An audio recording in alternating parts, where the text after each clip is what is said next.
Dear friends, welcome to our channel. We are very excited to share with you different stories of love and betrayal from around the world. So let's begin our story journey today. The phone screen emitted a pale blue glow in the darkness, flashing with notifications of 50 missed calls. Thaddeus put down the phone and gazed at Melbourne's glittering night skyline.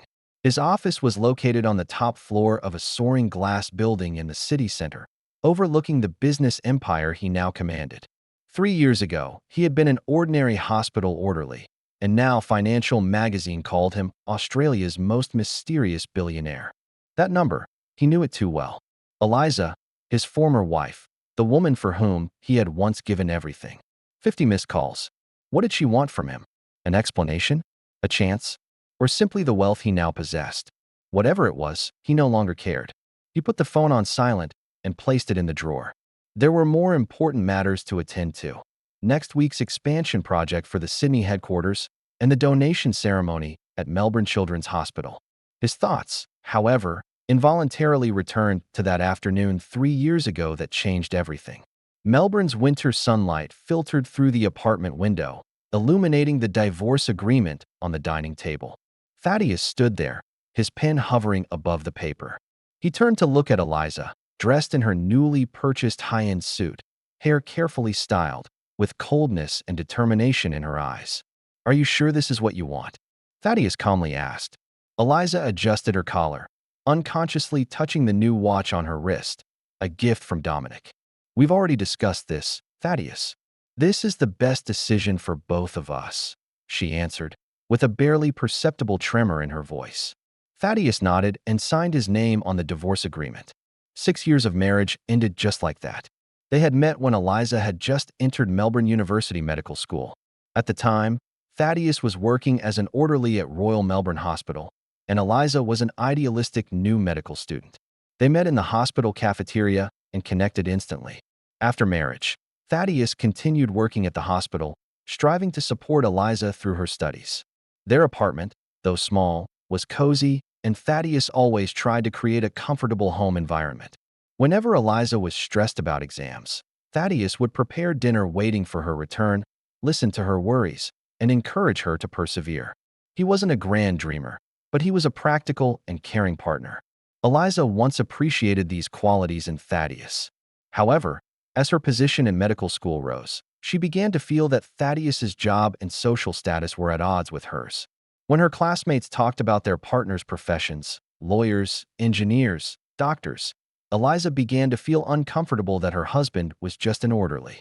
"When will you find a better job?" she once blurted out during an argument. "I can't always be the only one with room for advancement in this relationship." Thaddeus didn't argue back. He knew his work had value, but in Eliza's eyes, value seemed to be linked only to salary and social status. He also hadn't told her that he was waiting for news that might never materialize, about a possible inheritance from a distant uncle in England. The turning point came during Eliza's final year of study. Dominic, a medical student from a wealthy family, entered Eliza's life. They attended internships together, researched cases together, and gradually Dominic's confidence and family background attracted Eliza. Dominic drove luxury cars, wore tailored suits, and talked about how he would work at his father's private clinic after graduation. Compared to Thaddeus's ordinary life, Dominic represented everything Eliza craved. Dominic knew how to please Eliza. He sent her exquisite gifts, took her to fancy restaurants, and introduced her to the right people. For a young doctor eager to rise, these were deadly temptations. "You know, Eliza, you have so much potential," Dominic often told her. "You need someone who can truly help you realize your talents, not someone who drags you down to the lower levels." Eliza began to believe these words.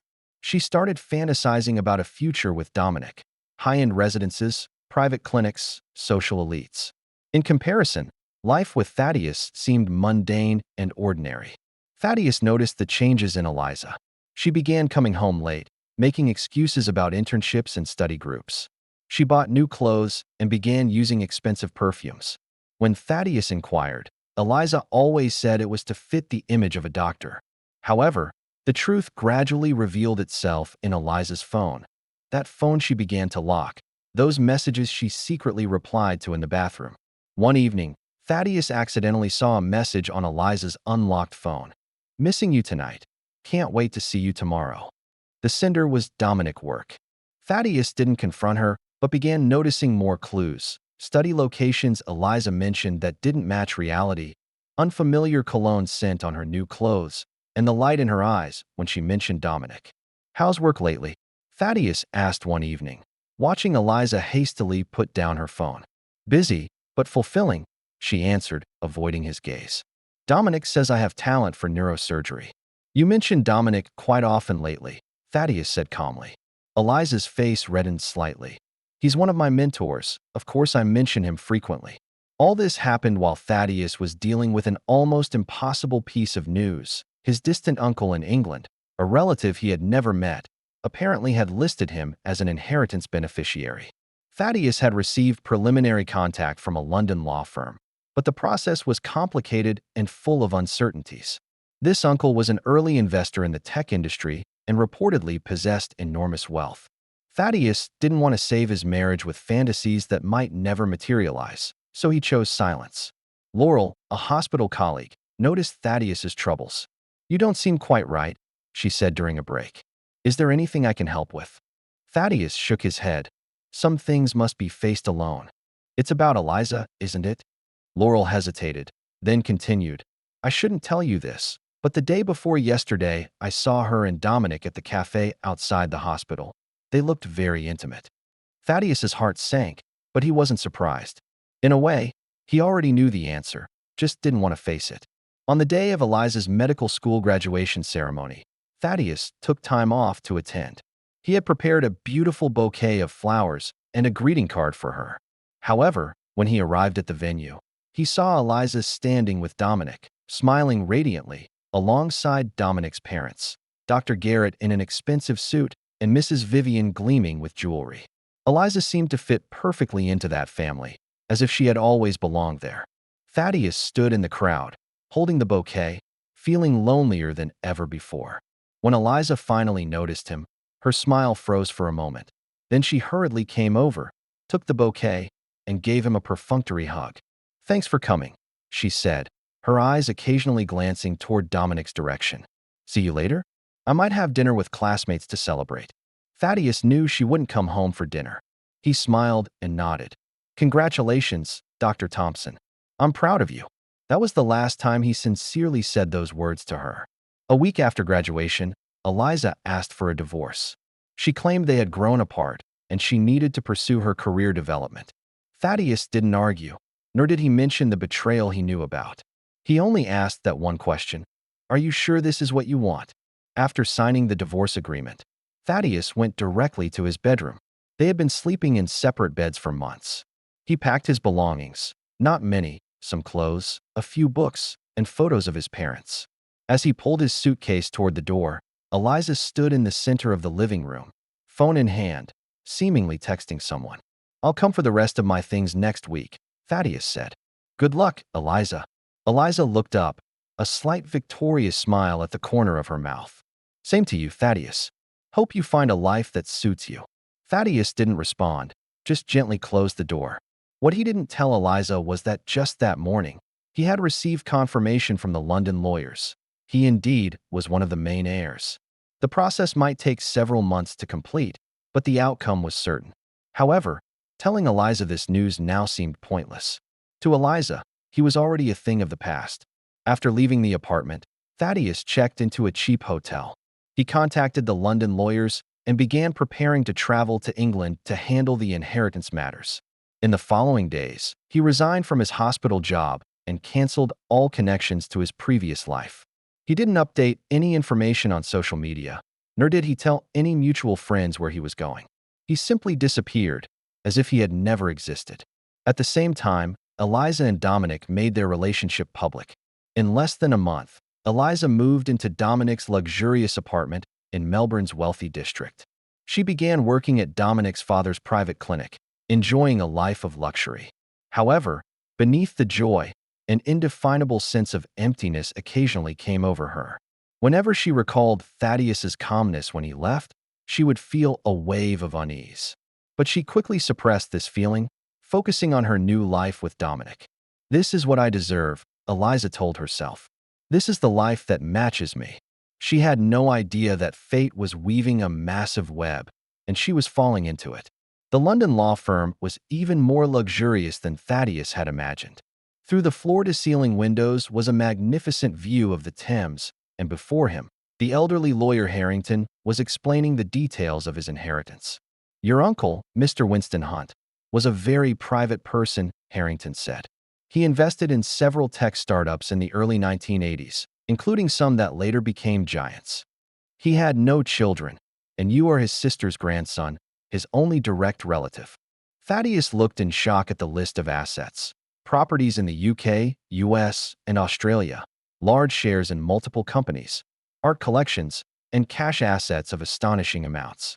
The total value exceeded 1.5 billion Australian dollars. This is impossible, Thaddeus murmured. I never even met him. Harrington smiled. Your uncle was always keeping an eye on your life. He hired private investigators to regularly report on your situation. He especially admired your support for your ex-wife and your work at the hospital. He believed you possessed the qualities he valued: integrity, loyalty, and perseverance. In the months that followed, Thaddeus learned how to manage this enormous wealth. He hired a team of advisors and began restructuring the investment portfolio. He didn't flaunt his new identity, but acted discreetly, focusing on learning and growth. He decided to use this wealth to do something meaningful. I want to establish a foundation, he told Harrington, focused on medical aid to areas with scarce medical resources. Harrington nodded in approval. Winston would be proud of this. Thaddeus immersed himself in work, trying to fill the inner void. He enrolled in business management courses, studied investment strategies, and visited charities that Winston had supported during his lifetime. In the quiet of night, he would occasionally think of Eliza, but as time passed, that sting of pain gradually diminished. He didn't seek new romantic relationships, but dedicated all his energy to his career. During this period, Thaddeus happened to see photos of Eliza and Dominic's wedding on social media. Eliza was wearing a designer wedding dress, smiling radiantly, Dominic in a tailored suit, his arm around her waist. In the photo, they looked flawless, like models stepped out of a fashion magazine. Thaddeus closed the page and deleted his account. The past was behind him, and he chose to completely cut ties with that world. A year later, Thaddeus returned to Australia, but not to Melbourne, to Sydney. He established the Hunt Foundation, focused on medical assistance for areas with limited medical resources. He also invested in several promising medical technology companies and began building his business empire. He changed his lifestyle, not to show off, but to effectively manage his new responsibilities. As the foundation's influence grew, Thaddeus had to appear more frequently in the public eye.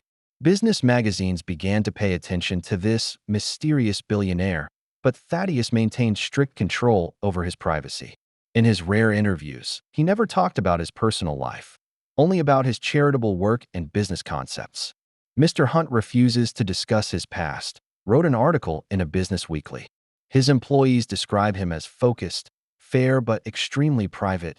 In business circles, various rumors circulate about how he accumulated his fortune, but the only certainty is that he has invested a large portion of his wealth in medical charitable causes.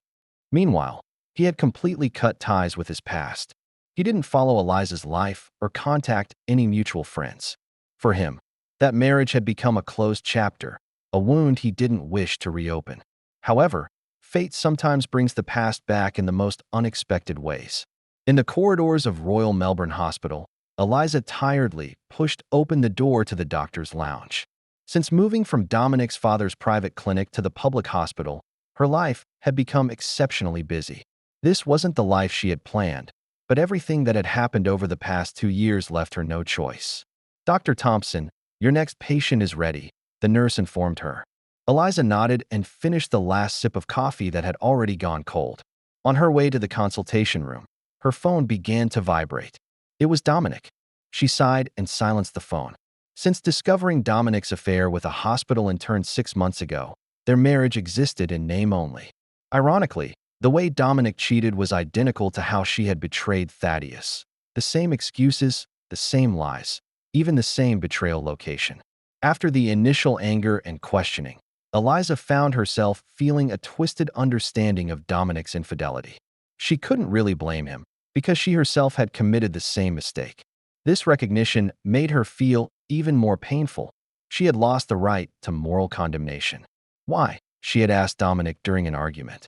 Why are you doing this to me? Dominic's answer cut her to the heart. Because I can. Because that girl worships me, and you're no longer that medical student who was infatuated with me. But this wasn't the only problem in their marriage. Just a year after getting married, Dominic showed his selfish and irresponsible side. His career wasn't going as smoothly as expected, despite his father's support. Dominic lacked patience and focus, always looking for shortcuts.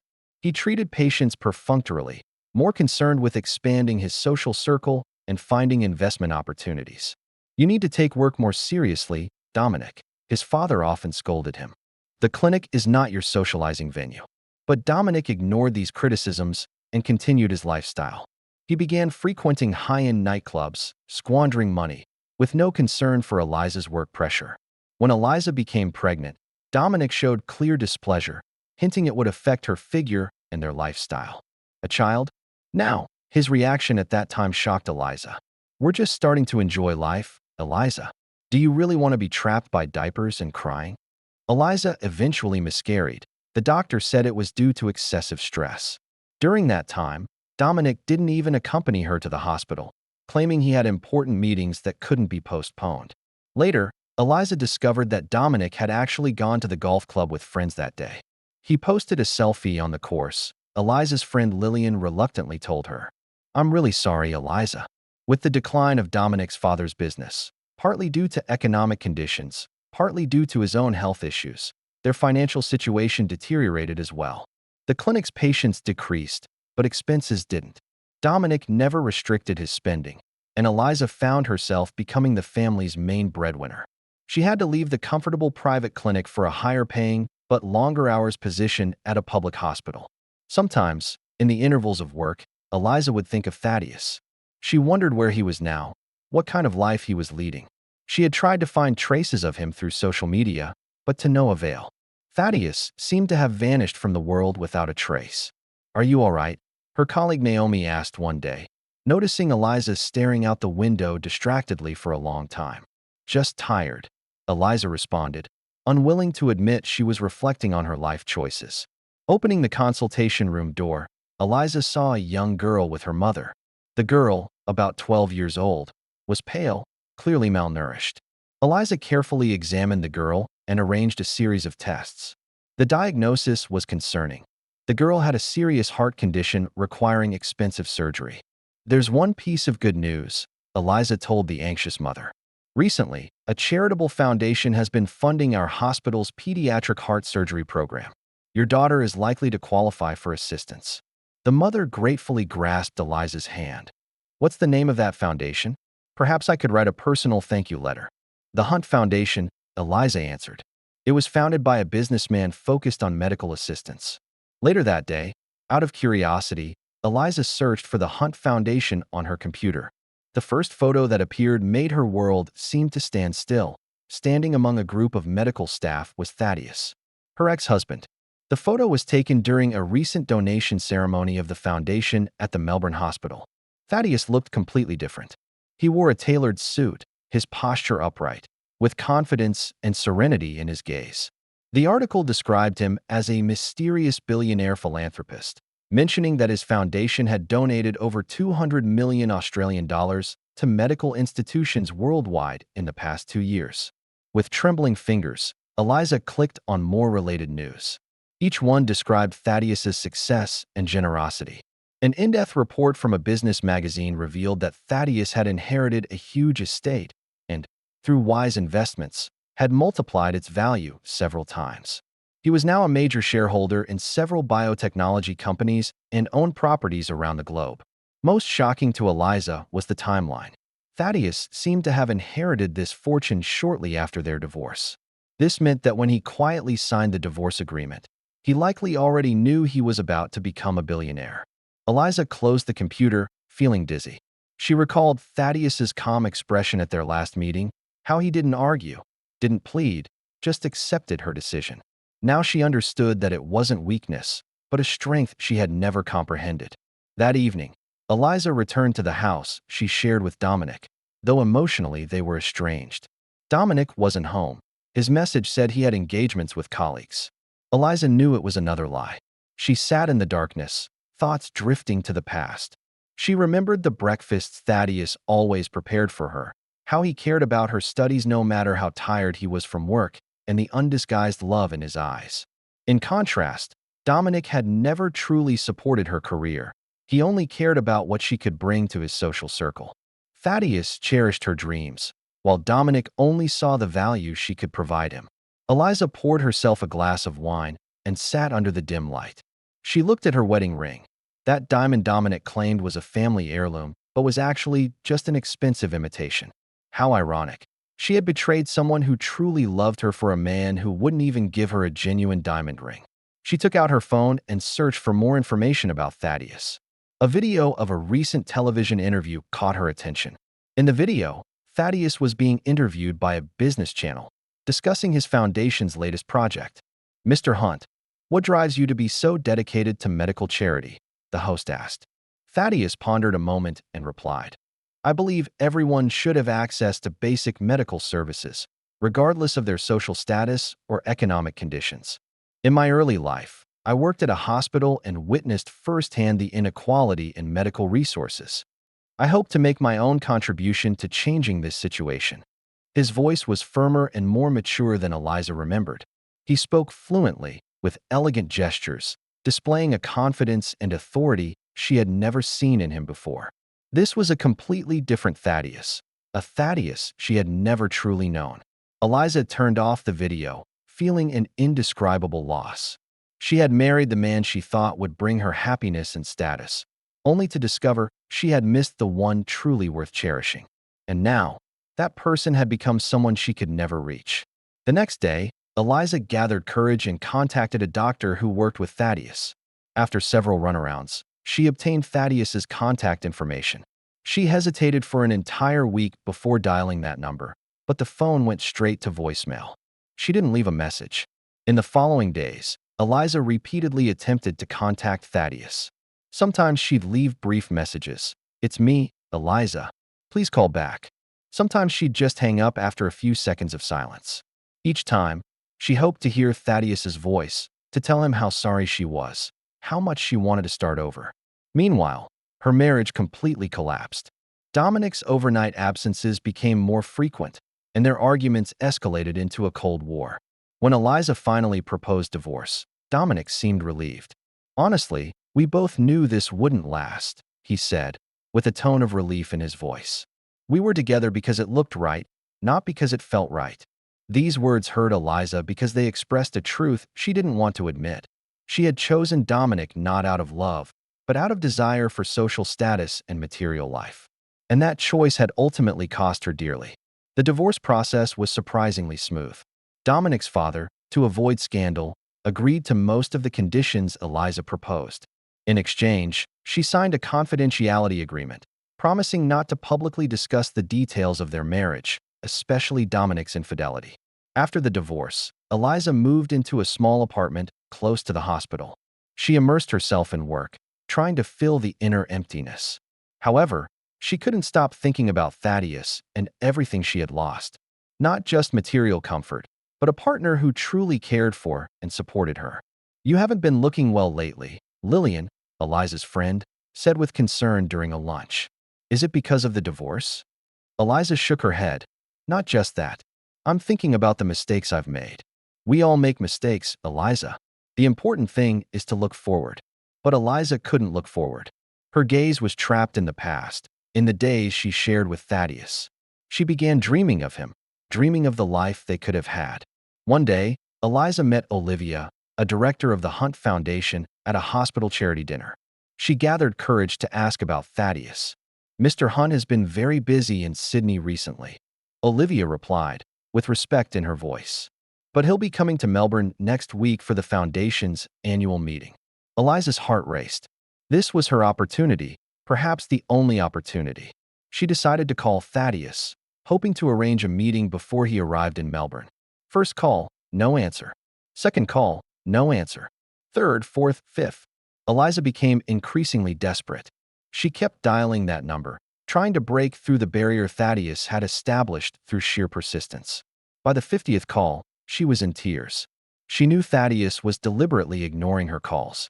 He knew it was her calling, and he chose silence. It was a silent rejection, more powerful than any words.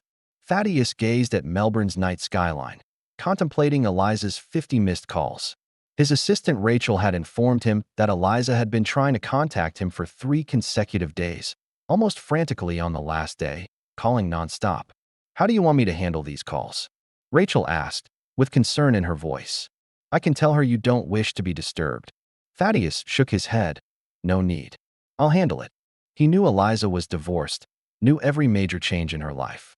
Not because he was tracking her, but because Melbourne's medical circle was small and news always spread. Dominic's infidelity, Garrett's clinic's financial difficulties, Eliza's new position at the public hospital. This information inadvertently reached his ears through business and medical networks. His feelings were complex. Not anger, not resentment, but a cool detachment. That marriage, that pain, had become a closed chapter in his life. He didn't want to reopen it, didn't want those old wounds to bleed again. Thaddeus looked at the flashing name on the phone screen, recalling the pain from 3 years ago. That feeling of betrayal, that pain of not being valued, and finally the determination to understand he had to leave. He put the phone on silent and placed it back in the drawer. No need to respond, no need for explanations. He had no connection with Eliza anymore, nor did he need any closing speech. For him, that relationship had completely ended the moment he signed the divorce agreement. In the conference room of Melbourne Hospital, the annual meeting of the Hunt Foundation was in progress. Thaddeus sat at the end of the long table, listening to reports from department heads. He wore a dark gray suit, his demeanor calm, occasionally asking precise questions. Everyone present could feel his authority and insight. After the meeting, Thaddeus stood in the hospital lobby, conversing with several hospital administrators. Suddenly, he noticed Eliza standing not far away, looking directly at him. She looked more haggard than he remembered, her eyes full of complex emotions. Thaddeus politely nodded to her in greeting, then continued his conversation, as if she were just a common acquaintance. When his assistant reminded him of the time for the next meeting, he said goodbye to those he was talking with and headed straight for the elevator, without looking at Eliza again. Eliza remained motionless, watching Thaddeus's departing figure.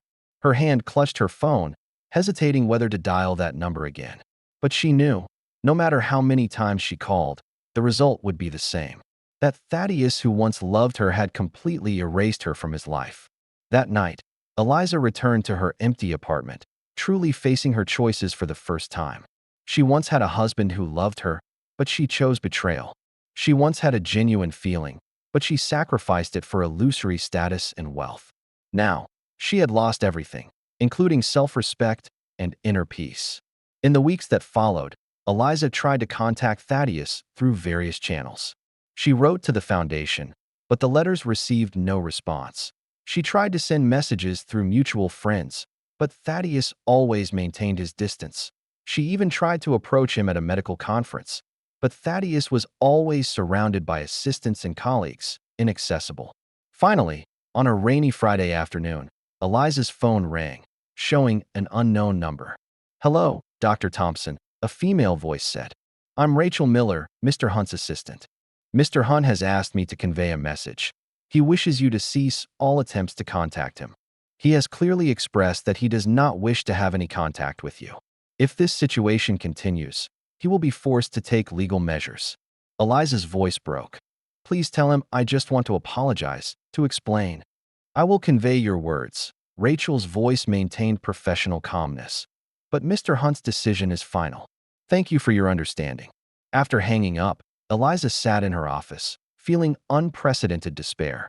She finally understood that some mistakes cannot be repaired, some wounds cannot heal. She had lost Thaddeus, not just as a husband, but as a part of her life. And all this was the result of her own choices. Sydney's sunset painted the sky gold and red, as Thaddeus stood on the balcony of his seaside villa, admiring this magnificent scenery. He had just finished a video conference with an international medical institution, discussing new projects in the Asia-Pacific region. Rachel came in to report. Miss Miller's heart surgery was very successful. The Hunt Foundation sponsorship allowed her to receive the best treatment.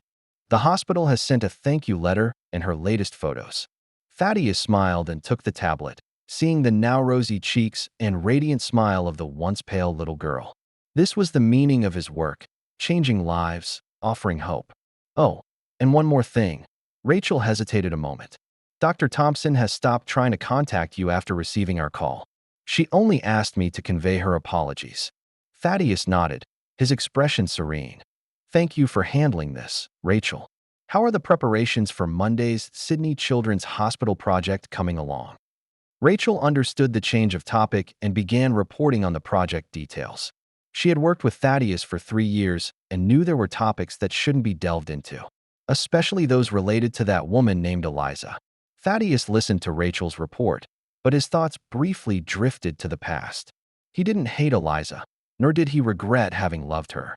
That experience, however painful, had shaped the Thaddeus of today. But he had moved on, truly moved on. Not through forgiveness, but through abandonment.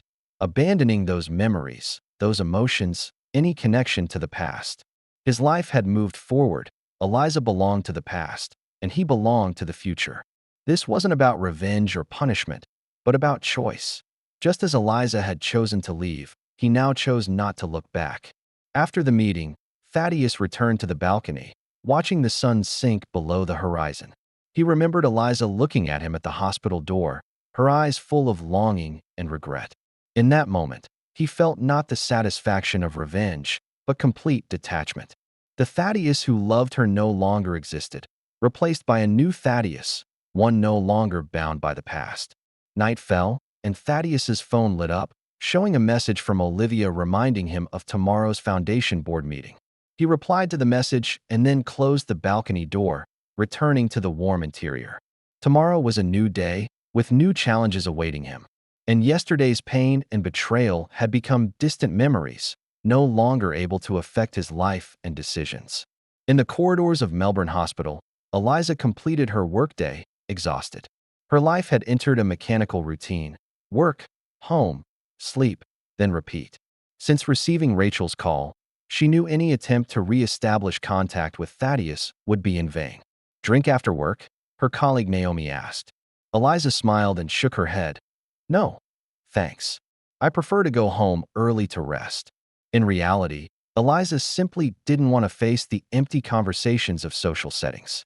Since her divorce from Dominic, she found it increasingly difficult to integrate into her former social circle.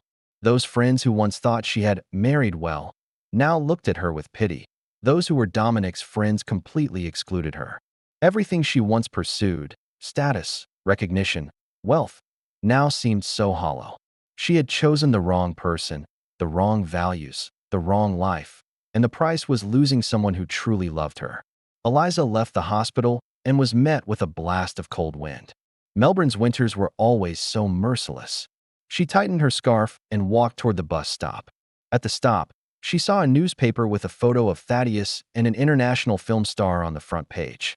The headline read, "Billionaire philanthropist Thaddeus Hunt announces engagement to Olivia Rodriguez." Eliza felt dizzy. She picked up the newspaper and quickly scanned the article's contents. Thaddeus and the famous humanitarian actress had met at a charity event and, after a year of dating, announced their engagement. In the photo, Thaddeus was smiling, looking happier and more content than ever before. Eliza put the newspaper back and continued waiting for the bus. Her life had to go on, no matter how painful her interior. The bus came. She got on, found a seat, and looked out the window at the rapidly passing urban scenes. This city held her dreams, ambitions, mistakes, and regrets. And now, she had to rebuild her life here, accept her choices, bear her consequences. Meanwhile, in a luxurious restaurant in Sydney, Thaddeus was dining with Olivia, discussing plans for their upcoming wedding. Olivia was an intelligent, independent person who was also passionate about charitable causes. They met at an international medical conference, and their shared values and ideas quickly brought them together. "Are you sure you don't want to invite any old friends to the wedding?" Olivia asked, reviewing the guest list. Thaddeus shook his head. I prefer to invite only current friends and colleagues. The past is behind us. Olivia nodded understandingly. She knew Thaddeus had a past he didn't want to talk about, but she respected his choice and wouldn't force him to recall those memories. Thaddeus raised his glass and gently clinked it with Olivia's. His life had completely moved forward, with no possibility of going back, nor any need to do so. And at the other end of Melbourne, Eliza sat alone on the sofa of her small apartment, with news of Thaddeus and Olivia's engagement on her phone. Their paths had forever diverged, never to cross again. This is not a story about redemption or forgiveness, but about choices and consequences. Eliza chose betrayal, and Thaddeus chose to move forward. This is the truth of life. Some mistakes cannot be repaired, some scars cannot heal, some paths, once separated, will never reunite.